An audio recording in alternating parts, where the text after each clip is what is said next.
नमस्कार, news watch India देख रहे हैं आप। मैं हूं आपके साथ सुरभि राजपूत। हाजिर हूं मैं दिन भर की बड़ी खबर लेके। आज हम इस बुलेटिन में बात करेंगे महाशिवरात्रि पर्व से पहले महाकुंभ में उमड़ी भारी भीड़ की। बात होगी लालू यादव और तेजस्वी यादव को लगे बड़े झटके की। बताएंगे सिख विरोधी दंगे के आरोपी सज्जन कुमार को लेकर आए बड़े फैसले की। जानेंगे क्यों पीएम मोदी के बाद जेपी नड्डा पहुंचे हैं बिहार। खबरों में आगे बात होगी काशी विश्वनाथ मंदिर के द्वार वीआईपी दर्शनों पर लगी रोक की। साथ ही जानेंगे खोड़ा पुलिस के हाथ लगी बड़ी कामयाबी की क्या है कहानी। बुलंदशहर में तेज रफ्तार ट्रक ने कैसे मचाई तबाही। हमीरपुर में चोरों के बढ़ते हौसलों की क्या है वजह। और बुलेटिन के अंत में बात होगी उत्तराखंड के मंगलौर में शोभित गुप्ता को मिली बड़ी जिम्मेदारी की। तो चलिए अब आपको खबरें विस्तार तरीके से बताते हैं। प्रयागराज महाकुंभ के 44वें दिन भी श्रद्धालुओं का सैलाब उमड़ा हुआ है। यहां महाशिवरात्रि की खास तैयारी की गई है। दरअसल 25 फरवरी को 63.36 करोड़ से भी अधिक लोगों ने स्नान कर लिया है और आज संगम आने जाने वाले सभी रास्तों पर भीड़ दिखाई दे रही है, क्योंकि 26 फरवरी को प्रधानमंत्री नरेंद्र मोदी महाशिवरात्रि पर महाकुंभ का समापन करेंगे। पूरा मेला क्षेत्र नो व्हीकल जोन घोषित कर दिया गया है। महाकुंभ के दौरान लाखों की संख्या में श्रद्धालु प्रयागराज के साथ साथ काशी के अलग अलग धार्मिक स्थल पर भी पहुंच रहे हैं। रेलवे स्टेशन, बस अड्डा और अलग अलग सड़क मार्ग पर श्रद्धालुओं की भारी भीड़ देखी जा रही है। विधानसभा में सीएम योगी ने जानकारी देते हुए कहा कि वेटिकन सिटी में 80 लाख पहुंचे, जबकि अयोध्या में 16 करोड़ लोग यहां पहुंच रहे हैं। काशी, वृंदावन और अयोध्या में भी लोग लगातार बढ़ रहे हैं।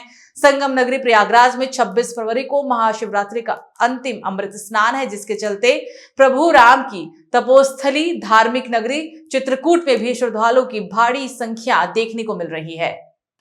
तो नौकरी के बदले जमीन घोटाले में दिल्ली की राउज एवेन्यू कोर्ट में लालू यादव को बड़ा झटका लगा है। राउज एवेन्यू कोर्ट ने लालू यादव और तेजस्वी यादव समेत सभी नामजद आरोपियों को 11 मार्च को पेश होने के आदेश दे दिए हैं। स्पेशल सीबीआई जज विशाल गोगने ने केंद्रीय जांच ब्यूरो के द्वारा दायर आरोप पत्रों पर संज्ञान लेने के बाद यह आदेश पारित किया। सीबीआई ने मामले में 30 सरकारी कर्मचारियों सहित कुल 78 लोगों को नामजद किया। इसमें भोला यादव, प्रेमचंद गुप्ता को भी तलब किया गया है। कोर्ट ने कहा कि प्रेमचंद गुप्ता लालू यादव के सहयोगी के तौर पर काम करते थे। ये मामला पश्चिम मध्य रेलवे के जबलपुर जोन में साल 2004 से 2009 के बीच ग्रुप डी पदों पर हुई नियुक्ति से जुड़ा हुआ है। आरोप है कि लालू प्रसाद यादव के रेल मंत्री रहने के दौरान उम्मीदवारों से उनके परिवार या सहयोगियों के नाम पर जमीन हस्तांतरित करवाई गई थी और इसके बदले में उन्हें रेलवे में नौकरियां भी दी गई।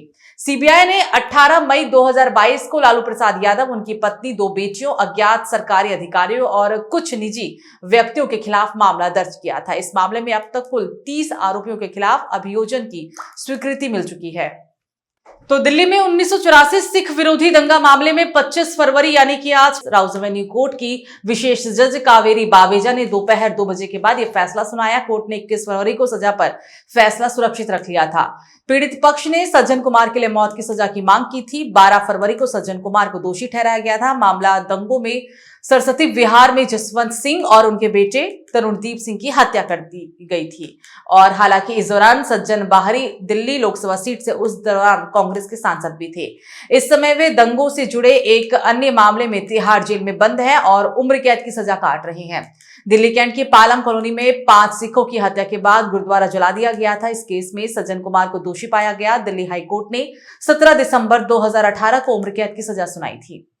चलिए खबरों में आगे बढ़ेंगे, बात करेंगे अगले अहम खबर की। बिहार विधानसभा चुनाव 2025 को लेकर काउंटडाउन शुरू हो चुका है। दिल्ली फतह के बाद बीजेपी पार्टी का पूरा फोकस अब बिहार पर है। एक दिन पहले प्रधानमंत्री नरेंद्र मोदी ने भागलपुर का दौरा किया और अब बीजेपी के राष्ट्रीय अध्यक्ष जेपी नड्डा भी बिहार पर है।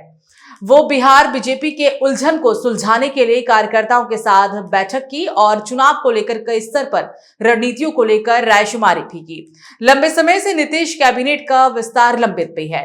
विधानसभा चुनाव में अब कम वक्त रह गया है और पार्टी के सामने जातिगत समीकरण को साधने की बहुत बड़ी चुनौती है। माना जा रहा है कि मंत्रिमंडल में शामिल होने वाले चेहरे पर भी इसमें मुहर लग जाएगी और बीजेपी कोटे के 4 नेता कैबिनेट में शामिल भी होंगे। मिल रही जानकारी के मुताबिक मंत्रिमंडल से कुछ नेताओं की छुट्टी भी हो सकती है। 19 फरवरी को हालांकि राज्य परिषद की बैठक भी होनी थी, लेकिन बैठक लगातार टाली जा चुकी है और राज्य परिषद की बैठक में ही प्रदेश अध्यक्ष दिलीप जायसवाल के मनोनयन पर भी मुहर लगनी है। तो वहीं काशी विश्वनाथ मंदिर में 25 से 27 फरवरी तक वीआईपी दर्शन की सुविधा पर रोक लगा दी गई है। दरअसल इस समय शहर में तीर्थ यात्रियों की संख्या बहुत है। कुंभ से लौट रहे श्रद्धालुओं की भारी भीड़ और शिवरात्रि को देखते हुए मंदिर प्रशासन ने ये निर्णय लिया है।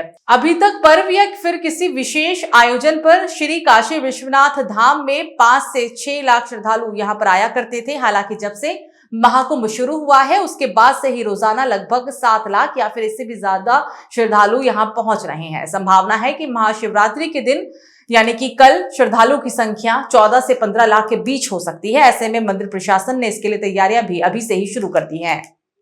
तो वहीं खोड़ा पुलिस ने बड़ी कामयाबी हासिल की है। दरअसल यहां पर खोड़ा पुलिस ने 2 शातिर चोरों को गिरफ्तार कर लिया है। ये चोर इलाके में चोरी की घटनाओं को अंजाम दिया करते थे। पुलिस ने इनके पास से लाखों के जेवरात, इलेक्ट्रॉनिक उपकरण और कई नकदी भी बरामद की। दोनों आरोपी पहले भी चोरी की कई मामलों में शामिल रह चुके हैं। खोड़ा पुलिस की टीम बीती रात पवन विहार इलाके में चेकिंग कर रही थी, तभी मुखबिर की सूचना के आधार पर पुलिस के द्वारा ये कार्रवाई की गई। थाना क्षेत्र खोड़ा में दिनांक 17 फरवरी को एक घर से जवाहरात तथा पैसे चोरी करने का प्रकरण संज्ञान में आया था।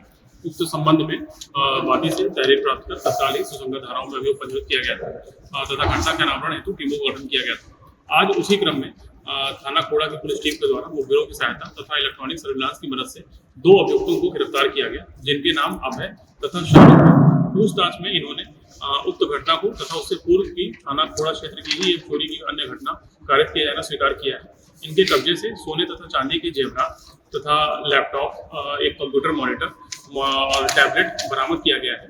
तो यूपी के बुलंदशहर में तेज रफ्तार का कहर देखने को मिला। बता दें कि एक बेकाबू ट्रक की चपेट में आने के कारण एक बाइक में आग लग गई और बाइक सवार युवक गंभीर रूप से इसमें झुलस पे गया। मौके पर मौजूद लोगों ने तत्काल पुलिस को सूचना दी। सूचना मिलते ही पुलिस मौके पर पहुंची और पुलिस ने बाइक सवार को इलाज के लिए अस्पताल में भर्ती कराया। फिलहाल पुलिस पूरे मामले की छानबीन में जुट गई है। तो हमीरपुर जिले के सुमेरपुर थाना क्षेत्र में अज्ञात चोरों के द्वारा चोरी करने का मामला सामने आया। घर लौटते समय परिजनों को घर का जब ताला टूटा हुआ मिला तो उन्होंने देखा कि चोरी की घटना हुई है। तब जाकर देखा गया कि घर की अलमारी का ताला टूटा पड़ा था। घर के लोगों का कहना है कि घर पर रखे 1.5 लाख रुपए और जेवर चोर अपने साथ ले गए। पीड़ित की तहरीर के आधार पर पुलिस कार्रवाई कर रही है। भैया हम लोग इधर से 9 बजे घर खाना खाने गए जाके, तो 10 बजे खाना खा के हम आ गए जाके घर पे देखा जाके ताला थोड़ा दरवाजा लुका हुआ, अंदर देखा खोल के जाके ताला वो बिखरा, पूरा सामान में बिखरा।